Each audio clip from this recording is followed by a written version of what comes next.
तो मैं अपनी सहेलियों के साथ एक मेट्रो शहर के भीड़ भाड़ वाले इलाके में गई। वो भारी तादाद में आए और हमारी अस्मिता को तार तार कर दिया। लेकिन मेरी सुरक्षा मेरी जिम्मेदारी है, इसलिए पिछली बार जब मैं डिस्को में गई तो वो एक सुरक्षित जगह थी और वहाँ बाउंसर्स भी थे। वो वहाँ घुस आए, हमें पीटा और कपड़े तार तार कर दिए। लेकिन मेरी सुरक्षा मेरी जिम्मेदारी है, इसलिए मैं एक लड़के के साथ फिल्म देखने गई। उन्होंने मुझे एक बस में जबरन चढ़ा लिया और मेरे प्राइवेट पार्ट्स में लोहे की रॉड घुसा दी। लेकिन मेरी सुरक्षा मेरी जिम्मेदारी है, इसलिए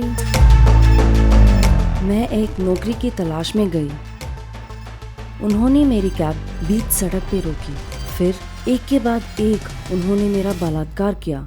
लेकिन मेरी सुरक्षा मेरी जिम्मेदारी है, इसलिए मैं कॉलेज गई, सभ्य लड़की बनकर, सलवार कमीज पहनकर। उन्होंने मुझे एक कोने में घसीटा और मुझे पीछे से दबाया। लेकिन मेरी सुरक्षा मेरी जिम्मेदारी है, इसलिए मैं अपनी फैमिली के साथ रहने गई, उनके साथ सेफ और सुरक्षित।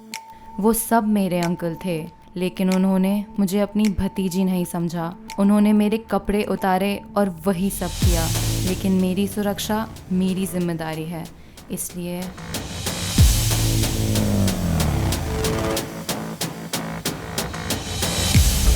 आजकल मैं बाथरूम में बैठी रहती हूँ लॉक लगाकर। बाहर आने की कोशिश भी नहीं करती।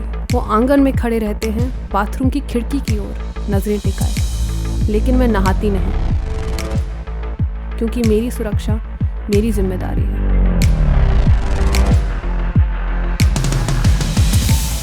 अब उन्हें मैं मिल गई हूँ, ठीक वैसी ही जैसी वो चाहते थे। मेरा हौसला टूट चुका है, लड़ने की ताकत खत्म हो चुकी है, कुछ भी करने की ताकत नहीं है। बस उन्हीं की दया पर हूँ, अभी भी बाथरूम में बंद, एक खौफ में कि कब दरवाजे पर दस्तक होगी और कब वो यहाँ आकर मुझे ले जाएंगे।